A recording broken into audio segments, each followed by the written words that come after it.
चीन ने ताइवान पर हमले के अभ्यास को तेज कर दिया। खबर है कि ताइवान को डराने के लिए चीन ने ताइवान स्ट्रेट में अपने कई जहाजों को भेजा और ताइवान को यह बताने की कोशिश की कि वो कभी भी उस पर हमला कर सकता है। बताया जा रहा है कि जो जहाज चीन की तरफ से ताइवान स्ट्रेट में इस बार भेजे गए वो उसकी नौसेना के नहीं थे। खबर है कि चीन ने अपने कार ढोने वाले जहाजों से सैनिकों को ताइवान स्ट्रेट में भेजा।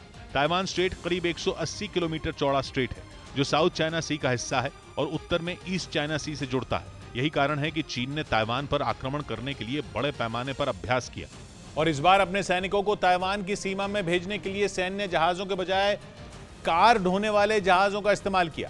ऐसा करके चीनी सैनिकों को यह ट्रेनिंग दी गई कि वो किस तरह चुपचाप ताइवान में एंट्री ले सकते हैं।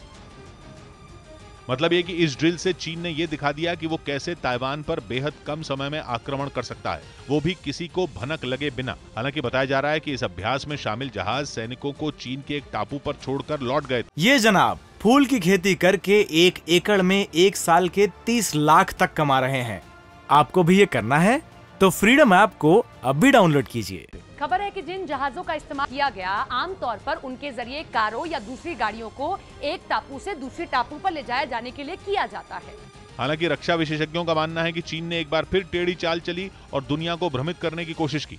और इससे पहले कि चीन अपने मंसूबों में कामयाब हो पाता, दुनिया को उसकी इस ड्रिल के बारे में पता चल गया। बताया गया कि चीन ने ताइवान स्ट्रेट में बड़ी संख्या में अपने जहाज भेजे थे जिनमें कई टन सामान और सैनिकों को तैनात किया जा सकता है। बीते 70 साल से ताइवान को हड़पने की साजिश रच रहा चीन अमेरिकी संसद की स्पीकर नैन्सी पेलोसी की ताइवान यात्रा के बाद से बौखलाया हुआ है। वो अलग बात है कि उसके हाथ अब तक खाली हैं। पेलोसी की ताइवान यात्रा के बाद कई बार खबरें आईं कि चीन की नेवी के जहाज ताइवान स्ट्रेट में ताइवान की सीमा में घुस गए। हालांकि ताइवान की सेना भी चीन की फौज से टक्कर लेने के लिए तैयार है। पेलोसी की ताइवान यात्रा के बाद जब चीन उस पर बम बरसा रहा था, ताइवान तब भी नहीं डरा।